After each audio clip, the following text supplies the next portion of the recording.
Quer aprender a montar seu negócio online do absoluto zero e começar a ganhar dinheiro através da internet?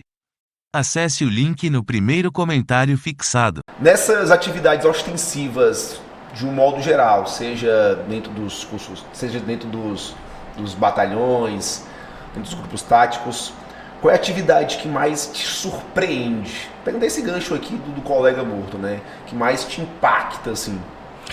Assim, com o tempo, a gente na polícia, a gente vai meio se acostumando com as ocorrências, né? Eu lembro a minha primeira ocorrência que eu peguei, meu primeiro serviço pela Guarda Municipal, a gente foi chamado já para uma lesão à bala, né? Isso ainda no Eusébio, tá falando? Eusébio, no tempo da Guarda. Certo. Minha primeira ocorrência pela Guarda Municipal, uma lesão à bala, que é como chega na frequência, né? Quando eu cheguei lá, um comerciante, amigo da polícia, né?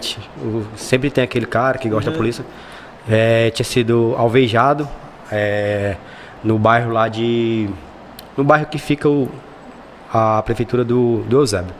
É um bairro bem crítico lá no Eusébio. Quando eu cheguei lá, aquela imagem pra mim ficou meio que cruel, né? Passei vários dias pensando. Aí no segundo dia de serviço, outra ocorrência policial em que tinha uma pessoa morta. Aí aquilo pra gente vai se tornando algo natural, algo comum. Mas algo que uma ocorrência que eu acho que mais abala a gente é a ocorrência de suicídio, né? E a ocorrência que envolve criança. Criança é complicado. Eu costumo dizer que hoje, né? Poucas coisas me comovem, mas quando mexe com animal, criança e idoso, mesmo, eu fico pensando, que cara covarde, como é que o cara vai ser com uma criança, né, velho? Um cachorro, como é que vai ser um cachorro? É algo assim, cachorro pode se defender, uma criança pode se defender, é um ato de covardia, assim, imensurável. Verdade. Como o cara, eu concordo, atos com crianças, com idosos, com mulheres, com animais, é realmente... O cara chegou no limite da maldade, né? Ele da covardia. Isso. Da covardia, uma coisa é você separar com um outro homem, bora nós na mão aqui, bora tirar aqui uma onda aqui e tal. Para uma criança, macho, qual é a capacidade de uma criança defender? Não tem defesa alguma. Nenhuma, meu irmão. Nem raciocínio tem para poder entender que aquilo... O que está acontecendo é maldade pura. Sim, completa, Paulinho. Sim, aí a ocorrência que abala a gente é quando a gente vê ocorrências que envolvem criança, né? É bem complicado, mas com o tempo a gente vai se acostumando com essas ocorrências que fica algo comum, né? A gente chega no local de crime, vê as pessoas mortas e pra gente é algo que não abala tanto, né? E na Polícia Militar? Tu falou da guarda, não foi? Isso. Na PM, qual foi a situação que mais te incomodou? Essa do policial que eu cheguei e vi o policial morrendo lá na ocorrência policial foi meio chata pra mim, né? Essa ocorrência. Tá, vamos lá. Tu tem algum história de confronto? Tenho. Conta aí pra Nessa ocorrência que teve o policial, a gente teve o confronto com o primeiro bandido, né? E depois a gente teve que ter negociação com reféns.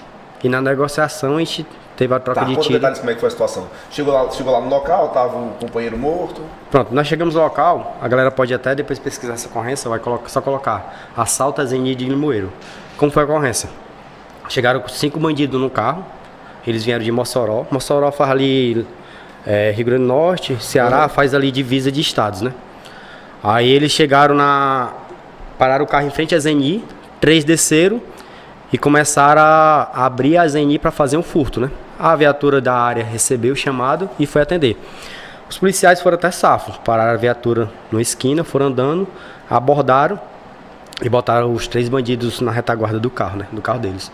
Só que um dos bandidos da ocorrência correu. O cabo Romeu correu em direção aos bandidos. Só que dentro do carro tinha mais 2 bandidos. Quando o Romeu voltou, os 2 bandidos que estavam dentro do carro atiraram contra ele. Um pegou no ombro, o outro na cabeça. Foi o que o Romeu fez. Correu, dobrou a primeira esquina. Quando nós recebemos... Mesmo baleado.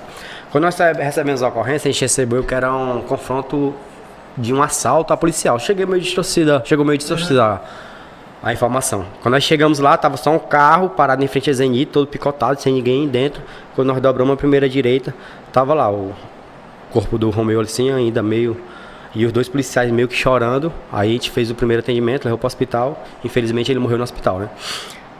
Começamos a captura, a busca do bandido. Logo, isso aconteceu mais ou menos 1h da manhã. Mais ou menos umas 2h30 da manhã a gente teve o confronto com o primeiro. Teve a troca, o bandido morto. E mais ou menos umas 3h30 da manhã a gente recebeu a notícia que 2 bandidos estavam dentro de uma casa com 2 reféns. Eram os mesmos? Eram os mesmos. Legal que eles pularam o muro onde o Romeu caiu, bem em frente. Então onde os policiais estavam chorando foi onde eles pularam o muro. Aí ficaram com 2 reféns. Aí na frente da ocorrência estava o Tenente de Souza, que hoje é do Cotar, né? O tenente tomou a frente da ocorrência, teve a negociação, eles estavam com mais de uma arma, um deles estava com mais de uma arma, mas no final teve que ter o confronto para poder eles se entregarem. No confronto, os 2 morreram. Então dos 5 a gente conseguiu pegar 3. 2 fugiram. O 4 teve um confronto com a polícia lá em Mossoró, também morreu no dia. E o 5º foi preso depois. Situação complicada. E aí eu te pergunto, fazendo um paralelo com os cursos, daí a importância de você ter um treinamento, ter aquele curso constante, porque é nesse momento que você começa a utilizar de fato o que você treinou, né? E aí que eventualmente um policial que passou o curso de formação, o cara não se especializou, o cara não se aperfeiçoou, uma situação dessa ele vai colar as placas. E se a sua vida tá em jogo, né? Exatamente. Sabe quando foi que eu vi que eu deveria treinar mesmo? Uma ocorrência no tempo da Força Tática. Ainda com o Sargento Moura, né? Ele fez a divisão lá, a gente tinha uma informação de uma casa lá no Parcavaí. A gente foi lá para pegar esses bandidos.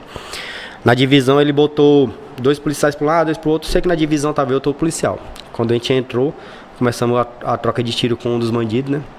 Só que minha arma deu pane. Quando eu olhei pro lado, cadê meu colega? Não veio comigo. E minha arma pane. E eu, sem saber solucionar aquela pane, perdendo tempo. A minha sorte, o bandido correu por um matagal, bem alto. O objetivo dele não era me matar, era apenas fazer a fuga, né? Ele correu, atirava ao léu e não me atingia. E eu consegui sanar a pane, mas se fosse depender do meu treinamento, das minhas habilidades naquele momento, infelizmente eu teria morrido. Naquele momento eu vi, cara, eu tenho que investir em mim, porque aqui a diferencial vai ser a minha vida. A diferença entre treinar ou não é eu voltar vivo para casa. Aí eu comecei a investir em treinamento, comecei a viajar. O primeiro curso fora que eu fiz foi em Curitiba. Viajei para Curitiba, no tempo fui bastante criticado. Muita gente, cara, tá investindo dinheiro e tal. E hoje em dia, muita gente que me criticava, hoje em dia tá ali pegando conselhos, indo pra nossa linha. Graças a Deus a gente consegue mudar muito a mentalidade de muita gente, né? Engraçado, entre aspas, né? Interessante. Quando você se depara com a situação de um policial, por exemplo, fora de serviço, né, que entrou em confronto, né, com o bandido e tudo, e eventualmente ele morre, muitas vezes é porque deu pane à arma dele, né? Isso. Deu pane à arma dele. Interessante sobre panes, e muitas vezes a pane é por algo simples que você não faz, que é manutenção da arma. Isso. O cara pega a arma, recebe a arma do Estado, dá uns 2, 3 tiros, limpezinha, depois nunca mais, né? Tu como instrutor, tu aconselha, né, a fazer limpeza, a fazer a manutenção constantemente para que evite isso, não é isso? A pane pode ser gerada pela falta de manutenção normalmente, né? Pode ser gerada por munição velha, a galera também não troca. O fabricante indica, depois de abrir a cartela, trocar a cada 6 meses. A galera quer passar 1 ano, 2 anos com a mesma munição. Então pode ser gerada também por munição velha ou por falta de manuseio do operador. A parte de manuseabilidade. Uma empunhadura errada, entendeu? Empunhadura errada? Empunhadura errada gera pane, por incrível que pareça. Por incrível que pareça, né? Sobre isso. Assim, o cara bota uma empunhadura baixa, a arma não vai ter força suficiente para movimentar o ferrolho, pode gerar uma pane. Aí pode ser que essa seja a causa da pane dele, a má eficiência do manuseio do operador.